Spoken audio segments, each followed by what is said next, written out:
नमस्कार, मैं राकेश लवानिया, आप देख रहे गोल्डन हिंद न्यूज।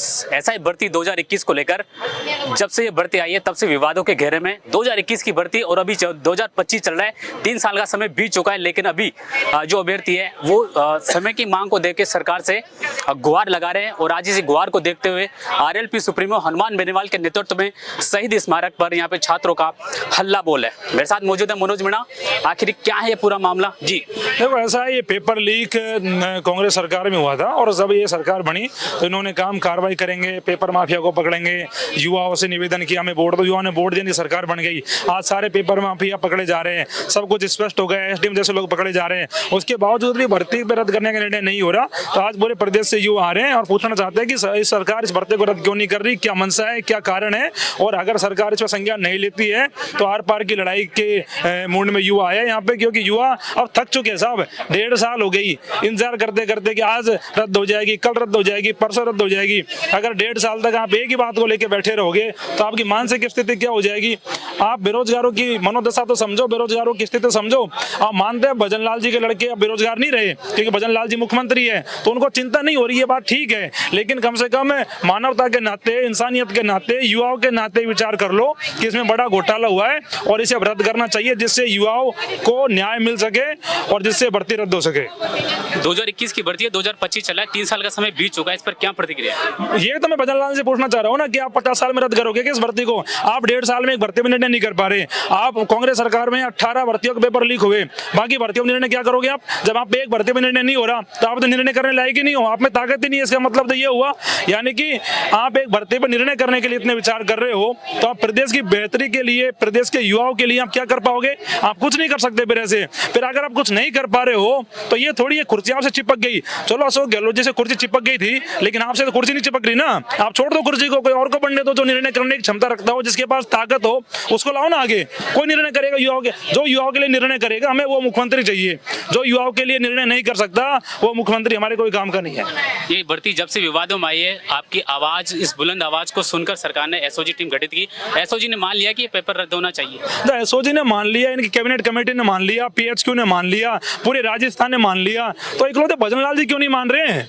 ये तो सवाल पूछ रहा हूं मैं कि भजन लाल जी क्या इतना भी नहीं सोच पा रहे क्या? जब सारी जनता मान रही है, सारी एजेंसियां मान रही है, तो भजन लाल जी को मानने में क्या दिक्कत है? आखिरकार वो भी मान जाए ना कि भाई पेपर लीक है, सारे लोग फर्जी है, इसमें इतने सारे लोग पकड़ लिए, इतने सारे जो फर्जी ट्रेनी थे वो सस्पेंड हो गए, कितने सारे डमी पकड़ लिए, कितने सारे अधिकारी पकड़ लिए, फिर भी इनको कौन सी ईमानदारी ढूंढने में लगे हुए मेरे वो समझ नहीं आ रहा। या तो किसी दिन वो प्रेस कॉन्फ्रेंस करके हमें ये बताए कि मैं ईमानदारी के नाम पे ये ढूंढ रहा हूँ, तो हम देखेंगे कि ये क्या ढूंढ रहे हैं। हो सकता है मदद कर दे उनकी, लेकिन वो कह रहे जांच चल रही है, जांच चल रही है। भजन लाल जी, जांच चलेगी कब तक? आखिरकार इन युवाओं का गुना क्या है कि आपको वोट दे दिया इन्होंने? ये गुना है इन युवाओं का और आप निर्णय नहीं कर रहे। तो कहीं ना कहीं भजन लाल जी युवाओं के साथ धोखा कर रहे हैं और अब ये जो धोखेबाजी है ये खत्म होनी चाहिए और भर्ती में निर्णय होना चाहिए। और निर्णय नहीं करते हैं तो युवाओं की जो ताकत है सबसे बड़ी है, युवाओं ने सरकार बनाई है और राजस्थान से विदा भी कर देंगे। 1.5 साल निकल गए, 3.5 साल और बची है, तो 3.5 साल और घूम लो और भाग लो दिल्ली और भाग लो जहाँ भागना है। फिर कहाँ जाओगे? फिर घर ही जाओगे ना बाद में तो। लेकिन युवाओं के लिए कुछ कर जाओगे तो युवा आपको दुआएं देंगे। पूर्व में पशु परिचय भर्ती को लेकर आपने कर्मचारी चयन बोर्ड के मुख्यालय में धरना किया था, लेकिन उसके बाद 1.5 गुना लिस्ट निकाली जाती है और पल्ला ये सिस्टम में सड़ चुका है।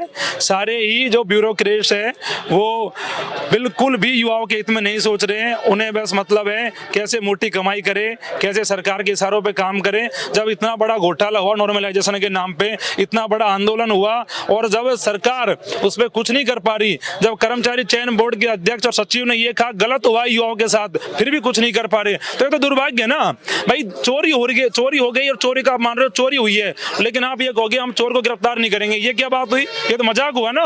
तो ये मजाक बंद होना चाहिए।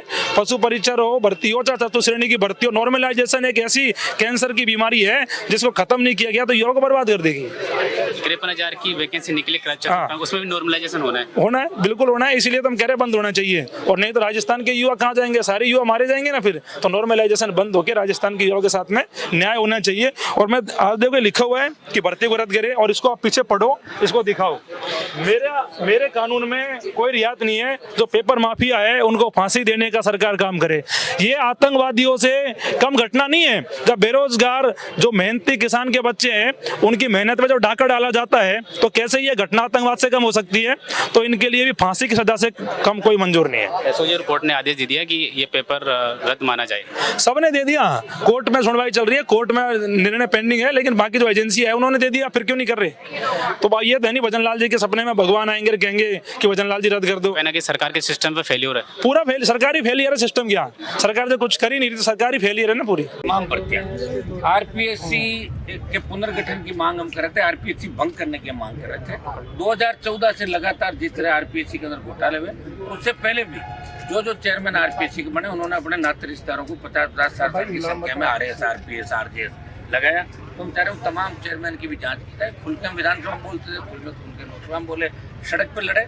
और अब जब लग रहा है कि अब क्योंकि जो लोग इनकी लड़ाई लड़ रहे थे, कुछ लोग प्रयास करते करते शायद मुझे लगा थक गए होंगे, लेकिन बच्चे थके नहीं। और मैंने हमेशा इस बात को कहा था कि ऐसा ही भर्ती को रद्द कराने के लिए हमें सड़क पर बैठना, अब वो वक्त आ गया कि हमें सड़क पर बैठना पड़ेगा, क्योंकि हमें राजस्थान को बचाना है। भारतीय जनता पार्टी जिसने चुनाव से पूर्व में वादा किया था कि भजनलाल जी तो उस समय ज़्यादा पॉपुलर लीडर नहीं थे, दूसरे इनके नेता जो सीएम के दावेदार थे, तो कई उस बैरिकेड पे चढ़ने के लिए, फोटो खिंचाने के लिए किस तरह की हरकतें करते थे। कई पानी की बौछार, अरे मेरी तरफ बौछार करने से मेरी फोटो नहीं आएगी, बस में कैमरा लाओ, मेरी फोटो नहीं आ रही। ऐसे लोगों ने देखा कि हम आते ही तुरंत रद्द कर देंगे, सीबीआई जांच कराएंगे।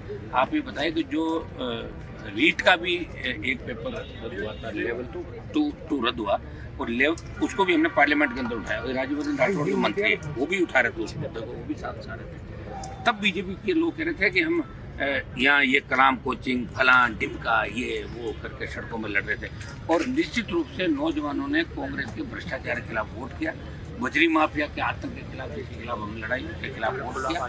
और तमाम आरपीएससी भंग की भी उम्मीद करते हैं। जब विधानसभा के अंदर 18 में हम चुन के आए, इसके अंदर 23 के अंदर, तभी बात चली विधायक के तौर पर हम आए कि सब आरपीएससी भंग कैसे करें, राष्ट्रपति करेगा तो भेज दो, सरकार गवर्नर को भेजेगी, गवर्नर राष्ट्रपति फेंक जाते हैं आजकल तो। और कोई ये तो नहीं कोई पैदल जाना पड़ेगा पुराने जमाने की तरह, जहाँ मेल चला जाएगा तुरंत हो जाएगा। दिल्ली में आपकी सरकार, राष्ट्रपति आपने ही बनाया, करना चाहे तो कर सकता है। लेकिन भारतीय जनता पार्टी के लोग मिले हुए हैं, 2 आरपीएससी के मेंबर को पकड़ा, एक शेड्यूल कास्ट के हमारे जो आदमी है उनके थे कटारा जी, और एक रामू राम राय का ओबीसी से आते हैं। लेकिन संजय सोत्रे से पूछताछ नहीं की गई, भूपेंद्र यादव से पूछताछ नहीं की गई, और आपको पता क्यों नहीं की गई?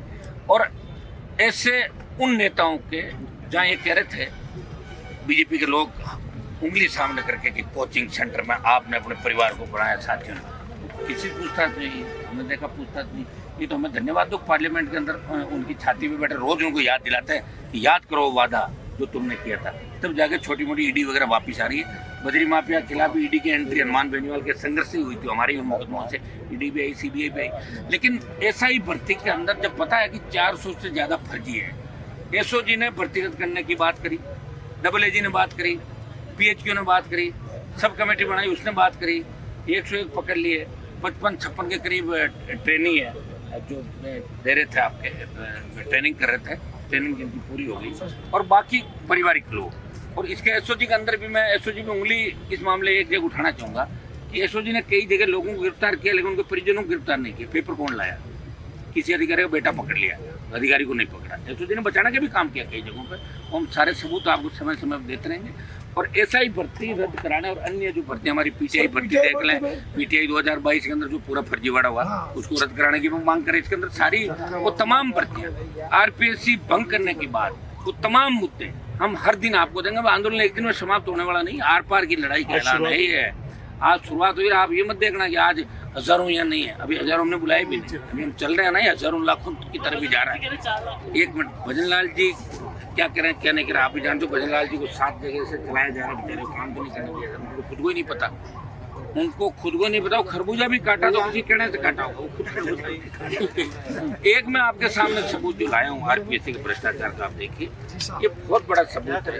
इसके अंदर पहले आप इस बात को अच्छी तरीके से सुन लें, ये हालात आरपीएससी के हैं। शायद अब आप ये भी पूछोगे कि आप कहाँ से लाए, और वो भी बता दूंगा।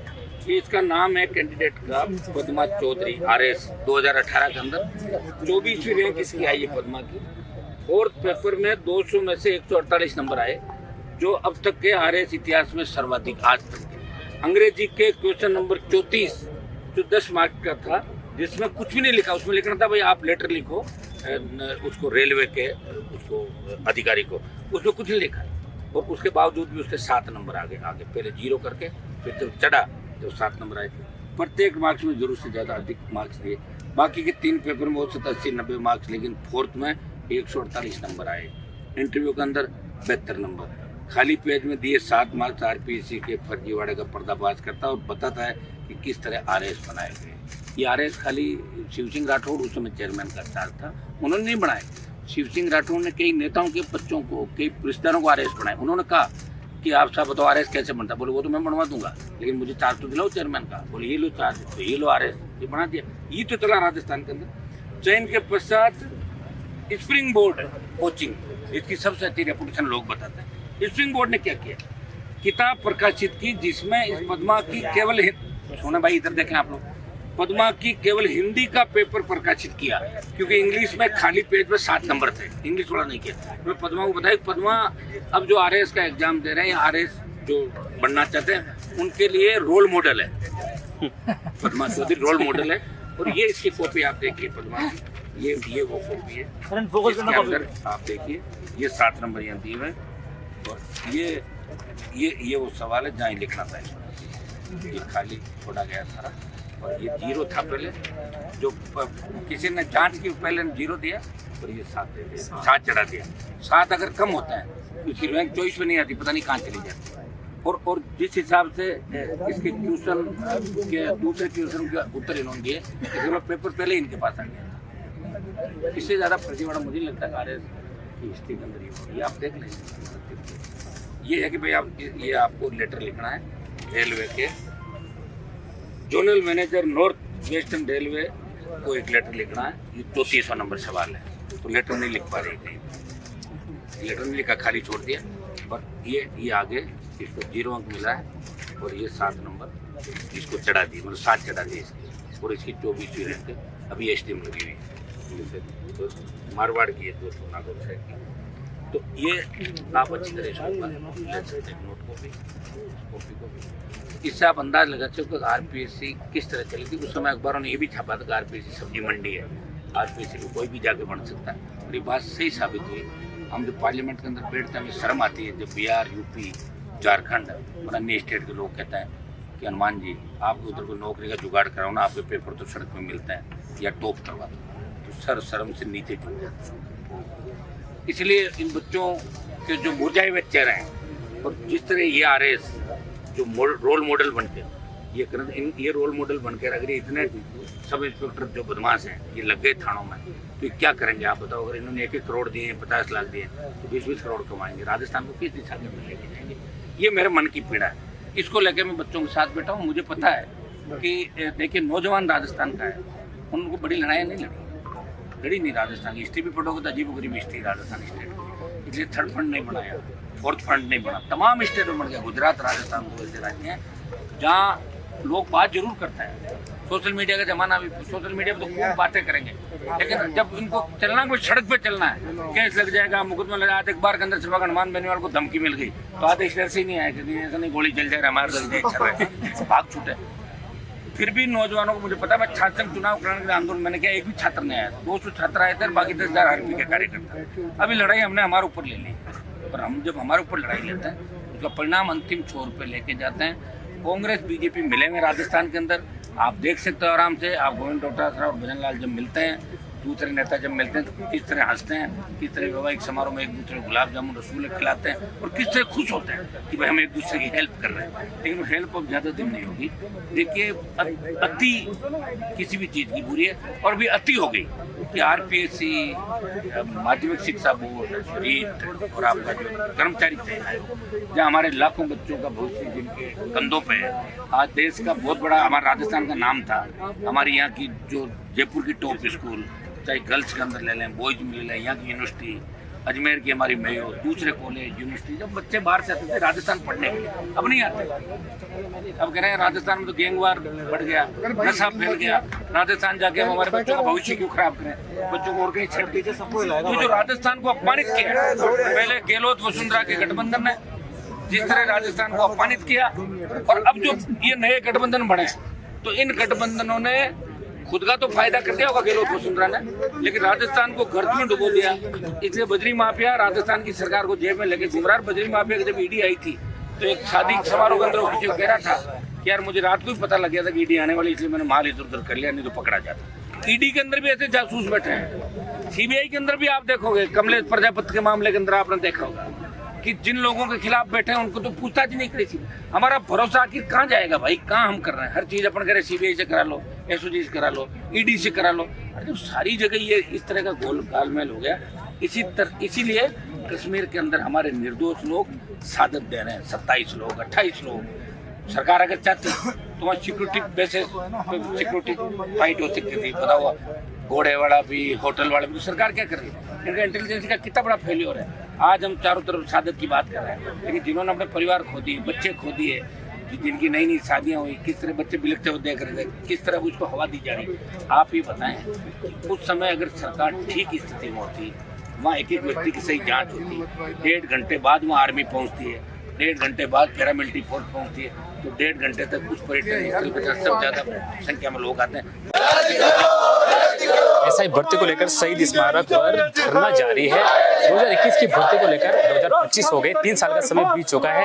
एसओजी की चार्जशीट जारी होने के बाद भी ये भर्ती रद्द नहीं हुई है। इसी को लेकर शहीद स्मारक पर एसआई भर्ती के जो भी विद्यार्थी है जो यहाँ पर संघर्ष कर रहे हैं, उनसे बात करने की कोशिश करूंगा। जी सर, जिस तरह एक बड़े स्तर पर राजस्थान में एक भ्रष्टाचार का खेल हर सरकार खेल रही है और युवाओं का गला घोटने का काम किया जा रहा है। आज आरएलपी पार्टी के सुप्रीमो हनुमान बेनीवाल जी के नेतृत्व में शहीद स्मारक प्रांगण में हम लोग एकत्रित हुए हैं और हम चाहते हैं कि तमाम भर्तियों में जो भ्रष्टाचार हो रहा है, नॉर्मलाइजेशन के नाम पर बच्चों के सपनों को कुचला जा रहा है, साथ ही इंटरव्यू में बड़े स्तर पर घोटाला हो रहा है, कहीं ना कहीं इस भ्रष्टाचार पर रोक लगनी चाहिए। उसी क्रम में आज इन युवाओं ने शहीद स्मारक के प्रांगण में अपनी आवाज को बुलंद करने का काम किया है। कुछ ही पलों में हमारे बीच आरएलपी सुप्रीमो पधारेंगे और पूरी मजबूती के साथ अनिश्चितकालीन रूप से धरने पर बैठेंगे। 2021 की भर्ती है, 2025 चल रहा है, 3 साल का लंबे समय बीत चुका है, फिर भी यह सरकार की हठधर्मिता है, क्योंकि पूर्ववर्ती सरकार ने तो काले कारनामे किए ही किए और युवाओं ने उस सरकार को आईना दिखा दिया। लेकिन अब वर्तमान सरकार भी पूर्ववर्ती सरकार के काले कारनामों को, उनके छोड़े गए सांपों को वर्तमान की भजनलाल सरकार गले में डाल के घूम रही है।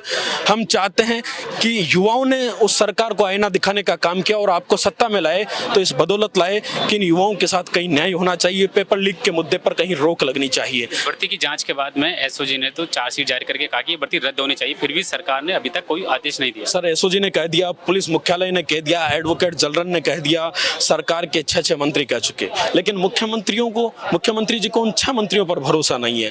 पता नहीं मुख्यमंत्री जी अब अपनी जांच अलग से किससे करवाना चाहते हैं। इतना बड़ा भ्रष्टाचार, किरोड़ी लाल लगातार अपनी आवाज उठा रहा है लेकिन दबा दी जाती है। हम पीड़ित हैं, शोषित हैं, कुचले हुए लोग हैं, बेरोजगार हैं, दर दर की ठोकरें खा रहे हैं और इस पेपर लीक के दर्द और दंश को पिछले कई सालों से भुगत रहे हैं। हमारी मांग है कि इस कुप्रथा पर जिस तरह नॉर्मलाइजेशन किया जाता है, इन सब तमाम चीजों पर, इन भ्रष्टाचार पर रोक लगनी चाहिए और इन बेरोजगार युवाओं को राहत मिलनी चाहिए। इसी संघर्ष से पूर्व पशु परीक्षक भर्ती को लेकर भी कर्मचारी चयन बोर्ड पर हल्ला बोल हुआ था, नॉर्मलाइजेशन को लेकर। जी सर, मैं उस धरने में भी गया था। युवाओं के साथ एक अभ्यर्थियों को, एक पारी विशेष के अभ्यर्थियों को वेटेज देकर और अन्य अभ्यर्थियों के साथ धोखाधड़ी सरेआम की जाती है।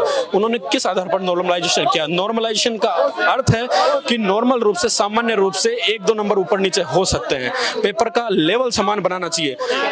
संस्थाएं पेपर का लेवल समान बनाती नहीं है और उसके बावजूद 20-20, 25-25, 30-30 नंबर की हेराफेरी करती है। उससे युवाओं के सपने चकनाचूर हो जाते हैं, युवाओं की मेहनत धराशायी हो जाती है। तो ये सरेआम युवाओं के साथ खिलवाड़ है और चेयरमैन विदेश यात्रा पर चले जाते हैं, उनकी कोई जिम्मेदारी, कोई पारदर्शिता, कोई जवाबदेही क्या नहीं बनती है, मैं पूछना चाहूंगा। लेकिन आज सब लोग मौन हैं क्योंकि ये लोग सत्ता में हैं। जब ये लोग विपक्ष में होंगे तो ये लोग फिर अपनी आवाज को बुलंद करने के लिए काम करेंगे। हम चाहते चाहते हैं कि इन युवाओं को न्याय मिले, इनके साथ किसी प्रकार का अत्याचार ना हो। आगामी भर्ती 4th ग्रेड की होने वाली है, उसमें भी नॉर्मलाइजेशन का सिस्टम रखा गया है। बिल्कुल कह रहे हैं चेयरमैन साहब कि हम 6 से 8 पारियों में इस पेपर को करवाएंगे। सोचिए 25 लाख अभ्यर्थियों की परीक्षा है, अगर आप पारियों में करवाते हैं तो कम से कम पेपर का लेवल तो समान रखें। जब आप 5-7 लाख लोगों का पेपर एक दिन में आयोजित करवाने की क्षमता इस राजस्थान में रखते हैं, तो 6 पारियों की जगह उस पेपर को 3 पारियों में आयोजित करवा लिया जाए। लेकिन नहीं, ऐसा ये लोग नहीं करेंगे, क्योंकि आजकल भ्रष्टाचार इतने चरम पर हैं कि पूरी आरपीएससी ले लो, आरएसएस भी ले लो, ये सारी संस्थाएं संलिप्त है, इनके लोग संलिप्त है, इनके पास जवाब देने को कोई मतलब ही नहीं बनता। तो कहीं ना कहीं सरकार के मंत्री, सरकार सीएमओ के अधिकारी सब लोग इस भ्रष्टाचार में शामिल है। और ये आज लाचार युवा बेबस इस राजधानी के शहीद स्मारक प्रांगण में गुहार लगाने के लिए कहना चाह रहे हैं कि सरकार और जो संस्था जो परीक्षा आयोजित करा रही है वो सीधा कहीं ना कहीं मिली हुई है। बिल्कुल मिली हुई है सर। पशु परीक्षण में किस बात का दोबारा संशोधित परिणाम जारी करे, हमारी तो मांग है, युवाओं को न्याय दे। लेकिन नहीं, सरकार सुनने को तैयार ही नहीं है। चेयरमैन साहब विदेश चले गए, 7 तारीख को आएंगे, उसके बाद उनके सुनने वाला कौन है? कोई नहीं है। कब तक संघर्ष चलेगा वहाँ? संघर्ष हम लगातार करते रहेंगे जब तक युवाओं की मांगों को मजबूती से नहीं सुना जाएगा। हम रुकने वाले हैं। मुख्यमंत्री को कोई संदेश? मुख्यमंत्री जी से यही है कि हमें उम्मीद थी कि आप जिस तरह गिरिराज महाराज के भक्त हैं और आप कहते थे बंसी बजी है चक्कर चलेगा, चक्कर तो हमें दिखा नहीं, क्या पता दिल्ली में जाके कहीं चक्कर गुम हो गया। तो कहीं ना कहीं इन युवाओं के साथ न्याय होना चाहिए, वरना मैं इस खुले मन से आज शहीद स्मारक के इस पवित्र प्रांगण से कह रहा हूं कि आपको गिरिराज महाराज कभी माफ नहीं करेगा अगर इन युवाओं के साथ अन्याय हुआ तो। देखिए, ऐसा है भर्ती 2021 को लेकर अभ्यर्थियों में आक्रोश है और सरकार से गुहार लगा रही कि अगर हमारी मांग नहीं सुनी जाती है तो फिर बड़ा आंदोलन करेंगे। और थोड़ा सा और मैं जानने की कोशिश करूंगा। जी, क्या नाम आपका? मेरा नाम योगेश है, मैं सिक्कर से हूँ सर। और ऐसे ही भर्ती को रद्द करवाने के लिए हम यहाँ पर इकट्ठे हुए हैं। और जब पीएचक्यू ने रिपोर्ट दे दी, एजी ने दे दी और एसओजी ने जब बोल दिया है और मंत्रिमंडलीय सब कमेटी ने जब रिपोर्ट दे दी, उसके बाद भी सरकार भर्ती रद्द नहीं कर रही है, तो फिर ये तो युवाओं के साथ अन्याय ही है। युवा ने इसी आस के साथ वोट दिया था सरकार को, भजन लाल सरकार को, कि कहना कहीं सरकार सुन नहीं रही। सरकार सुन नहीं रही है कहने कोई। अब आगे क्या मांगे सरकार से? आगे वही मांग है, भर्ती रद्द करे, पेपर सरकार जो है पुनः करवाए। जब रोज गिरफ्तारियां हो रही हैं, डमी कैंडिडेट बैठ रहे हैं, एसडीएम डमी कैंडिडेट बैठ रहे हैं। और कल के बिश्नोई जो है मंत्री सरकार के भाजपा, उसके द्वारा जो है पैसे दिए जाने के बाद भी जो एसओजी में रिपोर्ट में उन्होंने जो मंजू बिश्नोई और संतोष बिश्नोई ऐसे 2 महिलाएं हैं जो सिलेक्टेड हैं, उनके द्वारा पैसे देने की बात कही है। तो अब और कितना करप्शन, या तो सरकार ऐसे बोल दे भाई 50% जो है वो 50% माफियाओं के लिए, मंत्रियों के लिए अलग से सीटें जरूर रख दे, या फिर इसको रद्दी कर दे। भाई कम से कम कितनी आप चाहते हो भाई? 100 जने गिरफ्तार हो, 200 जने से, तो फिर कम से तो फिर आप ऐसे ही कर दो ना, 50% सीटें जो माफियाओं के लिए रिजर्व कर दो। बीजेपी कांग्रेस दोनों मिलकर भी बस 859 पोस्ट हैं। सरकार ने जिस संस्था को गठित किया था एसओजी को, उसने अपनी चार्जशीट में कहा है कि ये भर्ती रद्द होनी चाहिए, लेकिन सरकार का अभी कोई भी आदेश नहीं। हाँ, यही तो मांग कर रहे हैं हम। हमें पता होता तो फिर आप बता देते ना। यही तो मांग कर रहे हैं हम सरकार से, यही मांग कर रहे हैं। मामला कोर्ट में भी है और कोर्ट ने भी जो फ्री हैंड दे दिया है। अब कोर्ट का भी बहाना बना रहे हैं कि जो है मामला कोर्ट में, जब कोर्ट ने फ्री हैंड कहा है कि सरकार अपने विवेक के आधार पर जो है निर्णय ले और स्पष्ट रूप में जो है कोर्ट में बताए, लेकिन वो ये सरकार तो आनाकानी कर रही है। चुनाव निकल गए तो अब वही चल रहा है जैसे चल रहा है वैसे। चुनाव निकल गए हैं, सरकार आनाकानी कर रही है और इन विद्यार्थियों की सुन नहीं रही है। 2021 की ये भर्ती है, 2025 चल रहा है, 3.5 साल से भी अधिक का समय बीत चुका है। एसओजी ने अपनी चार्जशीट में कहा था कि ये भर्ती रद्द होनी चाहिए, लेकिन ये भर्ती अभी कोई रद्द करने का सरकार का कोई भी मनसा नहीं है। 2021 की भर्ती है, 2025 चल रहा है, 3.5 साल से अधिक का समय बीत चुका है। हाँ। ऐसे में क्या है? अब वही है, 3.5 साल निकल गए। इनका तो 5 साल ये, 5 साल ये। उनके मंत्री हैं तो उनके मंत्री को ये अटक देते हैं, इनके मंत्रियों को ये अटक देते हैं। अब वो डोटासरा जी वो कर रहे थे, वो कर रहे थे, तो उनको गिरफ्तार करो ना। फिर ज्यादा बोल रहे थे तो गिरफ्तार कहाँ कर रहे हैं? ये सब दिखावा है, कुछ नहीं है। चुनाव आएंगे तो चुनाव ले लेंगे, वो वोट ले लेंगे, वोट लेके कभी ये बैठ जाएगा, एक बार वो बैठ जाएगा कुर्सी पे, और सब एक दूसरे को ढकना। युवाओं के साथ धोखा कर रहे हैं। भर्ती रद्द करने की हम कोई यूं अनफेयर मांग नहीं कर रहे, फेयर मांग कर रहे हैं। जब इतनी सारी रिपोर्ट है तो रिपोर्ट सारी झूठी है, तो सारा सिस्टम फेल है, या फिर मुख्यमंत्री फेल है, मुख्यमंत्री महोदय फेल है। सरकार का सिस्टम फेल्योर है। सिस्टम तो अब या तो पूरा सिस्टम एसओजी फेल है, पीएचक्यू सब जो सारे, या तो सारे पागल हैं, या फिर मुख्यमंत्री जी थोड़ा विवेक काम कम कर रहा है। कुछ तो है ही, मतलब एक चीज तो है ही दोनों में भाई, या तो हेड आएगा या टेल आएगा कॉइन में। तो या तो सारी जो सिस्टम जो काम कर रहा है, एसओजी, पीएचक्यू, एजी, मंत्रिमंडलीय सब कमेटी, या तो फिर ये सारे मूर्ख हैं, या फिर जो मुखिया है वो थोड़े उनके गड़बड़े संतुलन में मानसिक में कुछ तो एक दोनों में एक चीज़ तो है ही। देखिए सीधा सा सीधा सरकार पर आरोप लगा है कि सरकार मिली भगत कर रही है, युवाओं की सुन नहीं रही है, भर्ती रद्द करने की मांग 2021 से कर रहे हैं। 3.5 साल से अधिक का समय बीत चुका है और इन्होंने जैसा कहा कि 5 साल होते ही सरकार बदलती है, कांग्रेस हो चाहे बीजेपी हो, सुनती कोई भी सरकार नहीं है। आखिर युवाओं को इसी मैदान में संघर्ष करना पड़ता है। अब देखने वाली बात होगी संघर्ष कब तक चलेगा, कब तक नहीं चलेगा, क्या सरकार एसआई भर्ती को लेकर कोई कदम उठाएगी। कैमरामैन सरदार के साथ मेरा के सवाने, गोल्डन हिंद, जयपुर।